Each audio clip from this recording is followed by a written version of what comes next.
Leo, this is Jov, and this is our second channel. Huwag niyo kalimutan na mag-subscribe dito at i-click yung bell notification para lagi kayong updated sa daily reading natin. Kung hindi kayo naka-resonate, iwan niyo lang po. Take this as your gabay. This is timeless reading. Timeless reading, short and short reading.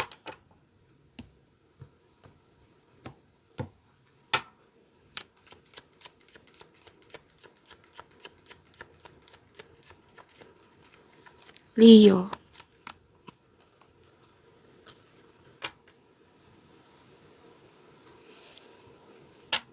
Leo, may nakita ako dito. Nabibigatan ka ba? Nahihirapan?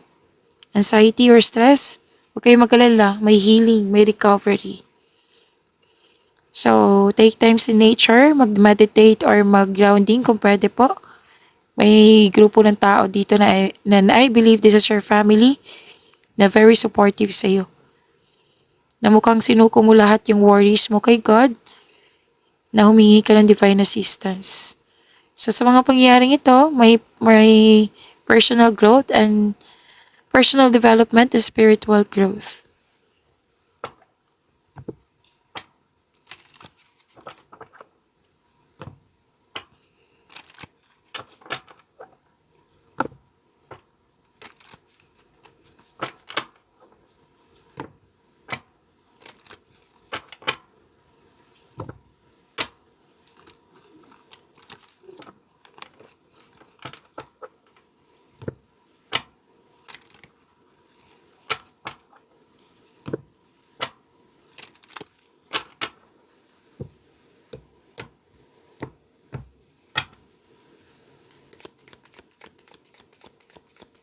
Para po kay Leo.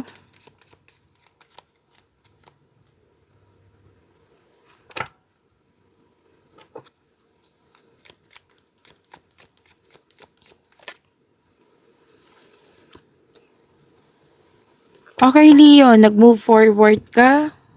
Parang umalis. Ang ilan sa inyo dito umalis. Nag-move forward or pwede din, may nakita ka ako ditong some of you hindi umalis. Nag-move forward. Kumikilos ka dito kasi you want growth. You're into sa growth. You're walking away, nag-move on. Change career, ang ilan sa inyo, or lipat department. Basta gumagawa ka ng action dito para makaalis, para magkaroon ng growth.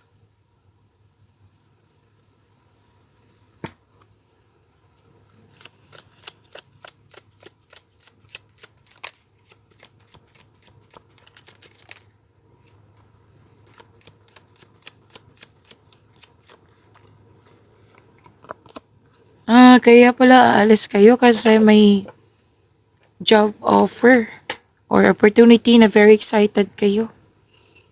Kasi naka-align to sa passion mo. So please prepare yourself, your energy kasi sobrang busy mo. Nag-remind ng card nyo dito na magkaroon ng time management. Just make sure you can deliver on your promises. Kasi mukhang nag-promise ka or na umaasa yung tao or di kaya deadline ito. Makaka-receive ka ng magandang balita.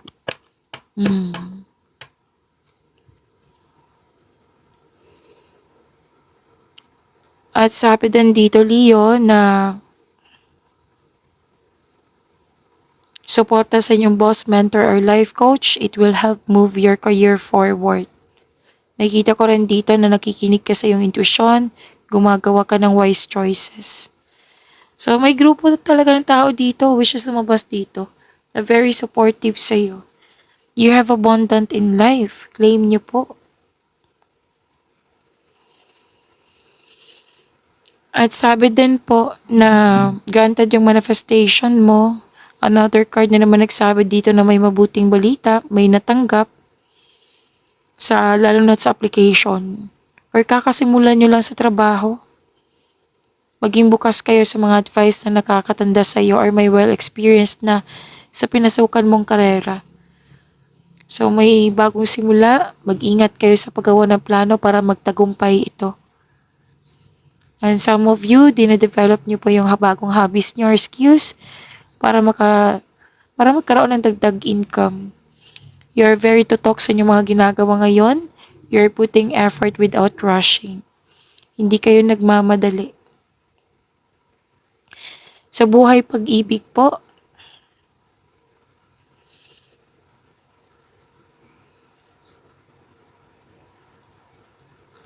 may separation, nag-walk out, umalis. Kasi nagkaroon ng unhealthy connection. Kadang nangyari to sa nakaraan na naalala mo. At sabi din dito na sa mga single, ideal type niyo po is romantic partner who is fun and outgoing, talkative, and ready to have adventures. Para sa mga marelasyon sa buhay mag-asawa, masaya at stable. May makilala kang mabubuting tao. Masaya ka rin kasi nagkaroon ng tapat na kaibigan.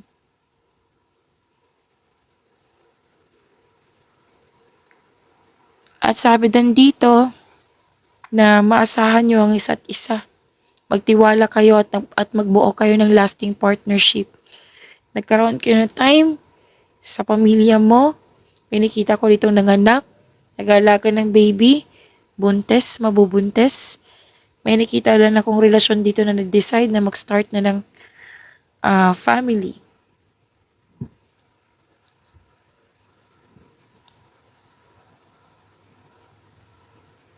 So sa mga marelasyon, blooming kayo. That has so potential to be stable nga. Sa mga single, naging practical kayo sa buhay romansa. Interesado lang kayo sa mga stable na trustworthy.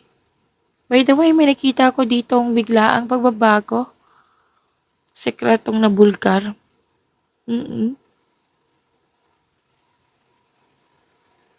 At sabi din dito na may mahalagang desisyon eh.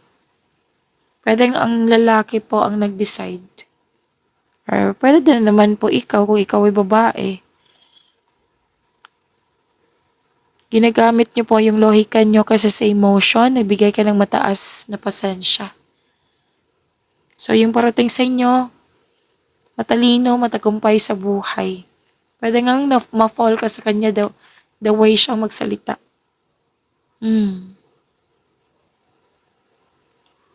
So yan po, huwag niyong kalimutan na mag-subscribe at i-click yung bell notification para lagi kayong updated dito sa daily reading natin. Okay? Maraming salamat.